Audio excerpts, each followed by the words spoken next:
Bienvenidos a un nuevo episodio de Detrás del Vestuario. Hoy quería hablar de un tema que a mí me encanta porque es una de las bases del vestuario. Siempre decimos que el vestuario es un vehículo para contar una historia. A lo largo de la obra, de la serie o de la película, al personaje le va a pasar algo. Y con el vestuario lo que hacemos es mostrar y ayudar al espectador a creerse que eso que le pasa es real, al mismo tiempo que mostramos quién es esa persona, ese personaje. Pero antes de eso, lo importante es preguntarnos qué es lo que queremos contar. A lo largo de la historia va a haber un conflicto, que eso se va a ver reflejado en escenas, ya sea de cámara, como en una serie o una película, o en escenas como una obra de teatro, o en movimientos, si es en el caso de la danza. Si bien esta pregunta de qué se quiere contar abarca no solo el vestuario, sino otras áreas como la iluminación, la escenografía, la dirección actoral, la coreografía, existen también preguntas que son específicas para el vestuario, o por lo menos yo las uso para poder imaginarme ese personaje y poder tener como un concepto base para poder diseñar después en base a lo que le pasa. En el caso de que no tengamos un guión o no haya una estructura clara, lo importante es hacerle preguntas de la persona que nos contrata para que esa persona nos pueda decir bien claro qué es lo que quiere contar. Y después, a lo largo de toda la historia, podemos ir diseñando en base a las referencias que nos diga esta persona. En cambio, si tenemos un guión, las palabras que estén expresadas en ese guión, en esa estructura, en esa guía, nos van a ayudar a tener estas preguntas más claras a la hora de responderlas y de poder tener esta concepción del vestuario para el personaje. Entonces, la primera pregunta que tenemos que responder es ¿quién es este personaje? Y acá entra un mini análisis del personaje, es decir, qué género tiene, qué edad, qué profesión. Piensen que la profesión es muy importante porque ya nos vincula a un estereotipo de persona.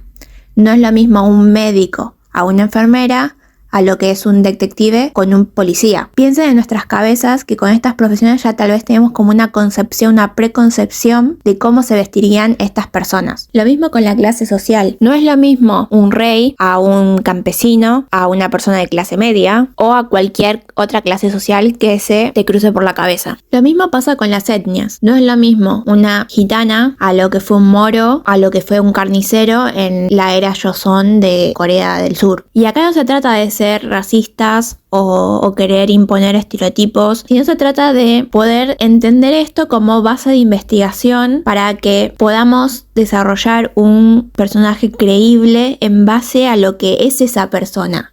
Son las raíces del personaje y esas raíces tienen ciertas características que hay que mostrar para que terminemos de entender de dónde viene. Por ejemplo, no sé si vieron Black Panther, la diseñadora de vestuario Ruth Carter, que es una genia, a mí me encanta su trabajo, investigó diferentes tribus africanas para poder recrear el personaje y la cultura de lo que es Wakanda. Cada tribu tiene una etnia diseñada y pensada en base a lo que va a ser en la historia. Y por eso es importante entender esto para poder ayudar y desarrollar el personaje y que tenga un trasfondo para que se sienta real ese personaje. Otra cosa del personaje son los aspectos físicos. Si bien esta parte no termina siendo decisión nuestra de vestuario, porque ya hay otra área que se encarga de conseguir los actores o bailarines en base a lo que busca el director, nosotros como diseñadores de vestuario podemos proponer ciertas características que puede llegar a tener el personaje si es que colabora con la historia. O mismo por guión ya viene incorporada esas características físicas. Por ejemplo, si tiene alguna dificultad o característica física particular de ese personaje. El primer ejemplo que se me cruza en la cabeza es Newt en Maze Runner, que no estoy segura si lo cuentan en las películas, pero en los libros Newt cuenta que se cae de una de las paredes del laberinto porque quería escapar, pero no logra su objetivo y termina con una dificultad en la pierna que lo hace cojear. Entonces, durante las filmaciones, lo que hacía el actor era ponerse una piedra en el zapato para recordarse que tenía que cojear durante las escenas que filmaba, porque por más que el vestuario le había dado zapatos uno más alto que el otro, se olvidaba que tenía esa dificultad física el personaje. Pero bueno, nota de color en este momento. También entran los aspectos anímicos en este análisis de personaje, porque hay ciertas características que se pueden leer en el guión y nosotros las podemos traducir en la ropa que va a usar ese personaje. Tal vez hay cosas del pasado del personaje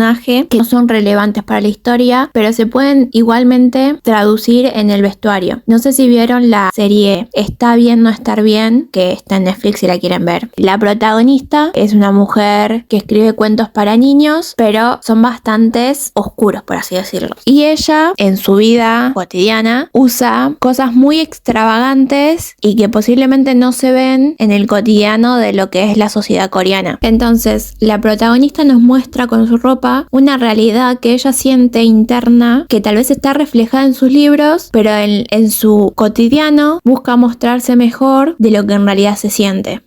Otro ejemplo podría ser Lyra de la brújula dorada, porque se nos presenta como una nena rebelde a la que se le impone ser una dama y ella, lejos de querer eso, se la pasa jugando con sus amigos en el jardín o sobre el techo de su colegio, y eso en el vestuario se ve traducido con manchas o rasgaduras en su delantal o en su ropa en general. Si bien en los aspectos anímicos dependemos mucho de lo que diga el actor, hay ciertas cosas que sí se pueden traducir, como lo que pasaba con esta nena. Y el último punto importante de este análisis de personaje es la relación que tiene un personaje con otro. Es decir, un personaje es enemigo, es aliado, está solo. Pensemos en un protagonista. ¿Cómo es su círculo familiar? ¿Quiénes son sus amigos? ¿Quiénes son sus enemigos? O incluso si está solo. ¿Esas relaciones se pueden ver reflejadas en el vestuario? Y esta parte es como un poco más práctica y visual, porque lo que podemos hacer como vestuaristas es agrupar aliados o enemigos por colores o texturas, o que algo sea característico de ese grupo. Por ejemplo, en El Señor de los Anillos, a lo largo de las películas, se marca muy bien quiénes son los que forman la comunidad del anillo, porque todos tienen la misma capa, con el mismo símbolo de la hojita, que es el broche para cerrar la capa, y todos la conservan. También otro ejemplo de esa misma película son Saruman y Gandalf. Los dos son magos en este universo del Señor de los Anillos, ¿no? Pero cuando empieza la primera película, nos presenta a Gandalf como Gandalf el gris, mientras que Saruman es el blanco. Si bien Gandalf está vestido en un gris oscuro, Saruman también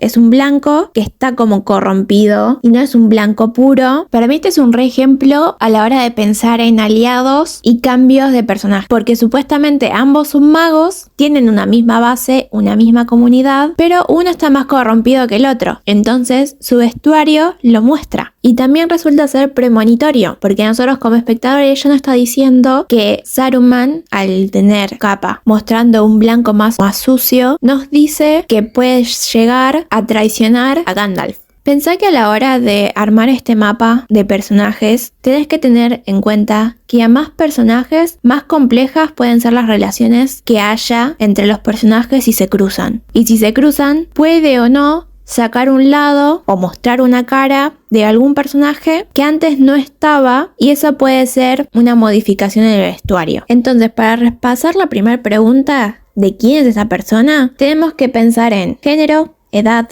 profesión, clase social, etnia, un aspecto físico, aspectos anímicos y la relación que tengan entre personajes.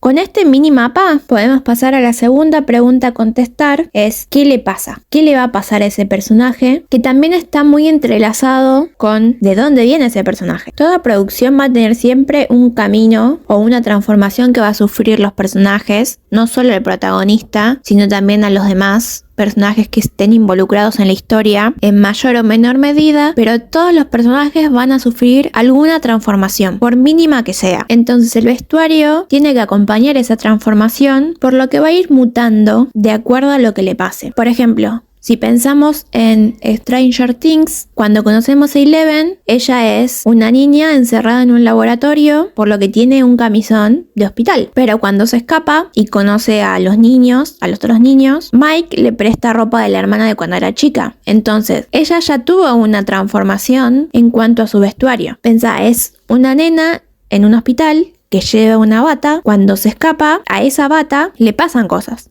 Se ensucia, se rasga, muestra marcas de su escapatoria. Y después cuando conoce a Mike, le cambia el vestuario y empieza a usar un vestido más acorde a la edad de esa nena. Por eso es importante tener en cuenta y muy en claro qué es lo que le va a pasar a ese personaje de la historia que queremos contar, porque nosotros como diseñadores de vestuario vamos a poder diseñar y acompañar esa transformación en base a la ropa de ese personaje. Y para terminar con esta concepción de personaje, la última pregunta vendría a ser ¿cómo va a terminar ese personaje? ¿Hacia dónde va? Porque el vestuario, como ya dije, es un vehículo, es una herramienta que va a ir mutando con el personaje mismo. Puede ser que se cambie completamente y se vea reflejado en el vestuario o no y mantenga durante toda la historia el mismo vestuario, pero a ese vestuario le van pasando cosas que también ayudan a transformar el vestuario y le dan credibilidad a lo que pasó a ese personaje, le da una realidad y nos ayuda a nosotros como espectadores a creernos que eso que le pasó en serio. En este punto de entender hacia dónde va, tenemos que entender si esa transformación es externa, interna o es ambas.